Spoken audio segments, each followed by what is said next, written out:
distinguished guests, beloved friends, and most especially dearest young men and women, athletes of the Special Olympics.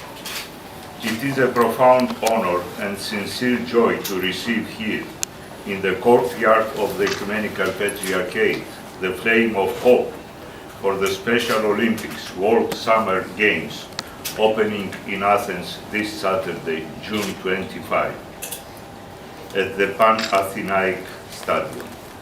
Although we shall have the distinct privilege and pleasure of attending the opening ceremony in person, we are delighted to welcome and witness this powerful symbol of assurance and aspiration. This flame is indeed a reminder to us, in the Church as well as in society, that we must be open to all people without any discrimination. Our world must be a place of hospitality and community, of caring and sharing, especially for those among us that we tend to forget or take for granted, that we tend to ignore or exclude, that we tend to dismiss or patronize. When we marginalize people, whether through our attitudes or our actions, we overlook our calling as human beings to embrace and love one another as God loves us, namely with dignity and equality, despite our limitations and vulnerabilities. This is why, in his first letter to the Corinthians, St. Paul tells us that the parts of the body that seem to be weaker are in fact indispensable. Every person, those with disabilities and those without disabilities, is unique in the eyes of God. We are judged as a society and as human beings by the way that we accept and include those among us with special needs. Interdependence is the key here, interdependence. For although the secular world stresses independence, we are in fact called to live as individuals and communities dependent on God and one another.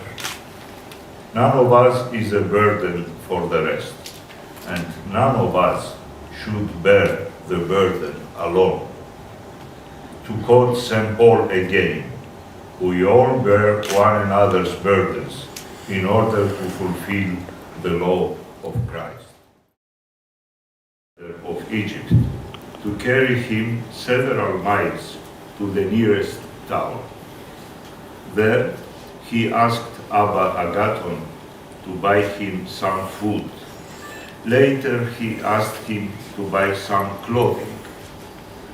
The disabled man kept demanding more and more from the monk. Finally, Abba Agathon was asked to return the man with cerebral palsy to the place where he found him, several miles back. On each occasion, Abba Agathon simply responded to the request without expressing any complaint. The story closes with the following words. The disabled man said, "Agathon, you are truly a blessed man." Raising his eyes, Agathon saw no human being at all, for it was an angel of the Lord. Thus, young men and women with special needs are nothing less than angels in our midst.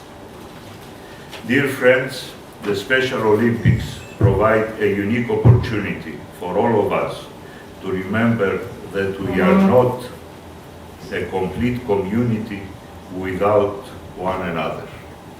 During the World Summer Games in Athens, we will be reminded that people with disabilities are first of all people, not disabled. They are created in the image of God, just as we are. They are fragile, just as we are. And that it is a profound lesson for which we are grateful, first and foremost to them, to you.